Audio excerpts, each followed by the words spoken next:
इस कहानी की शुरुआत में ये बताया जाता है कि एनी फ्रैंक की जन्म एनी फ्रैंक का जन्म फ्रैंकफर्ट शहर यानी कि जर्मनी में 12 जून 1929 को हुआ था।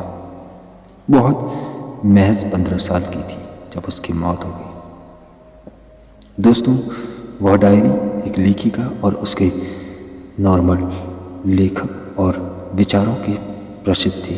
उसकी मृत्यु के बाद वह डायरी वर्ष मात्र 15 वर्ष की उम्र में उसने अपनी जीवन को त्याग दिया था। वह भी एक यहूदियों में से एक थी जो उस प्रलय का शिकार हो गई। जहाँ दोस्तों यूँ तो बताया जाता है कि वह चर्चित और प्रसिद्ध लेखकों में से एक थी। उसे लिखने का बड़ा शौक था। दोस्तों, वह पीड़ित का शिकार हुई थी। उसकी वह डायरी उसके विचारों पर आधारित है। समय के बाद वह किस तरह जाने माने फिल्मों के द्वारा दिखाया गया कि वह किस तरह एक पीड़ित का यानी कि एक पीड़ित लोगों का शिकार हुई। उसने अपने जीवन का एक बड़ा हिस्सा खो दिया था, लेकिन जब आखिरी समय में उसने अपना जीवन का एक बड़ा हिस्सा भी बिताया था।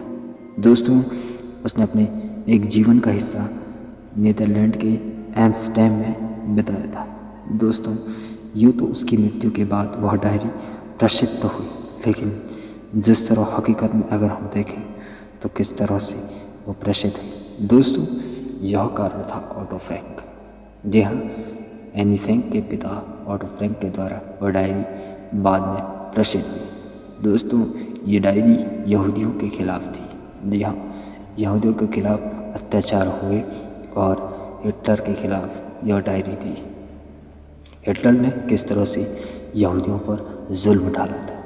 दोस्तों, यहूदियों के खिलाफ जब आतंक मचाया था हिटलर ने, तब एनी फ्रैंक के पिता ऑटो फ्रैंक ने इस डायरी को छापने का विचार सोचा था और वे अपने 2 बेटियों के समेत नीदरलैंड के एम्स्टर्डम में तो चले गए थे, लेकिन कुछ दिन के बाद सेना ने उन्हें पकड़ लिया क्योंकि वो भी एक यहूदी थे।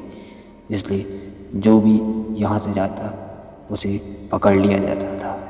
दोस्तों, आज मैं इतना ही कहूँगा कि एनी फ्रैंक की मृत्यु के बाद भी हमें हमें प्रेरणा मिलती है उस डायरी से लड़ने के लिए या फिर कुछ अलग से। दोस्तों, एनी फ्रैंक की मृत्यु 1941 में हुई थी, मात्र 15 साल की उम्र में। Thank you for watching.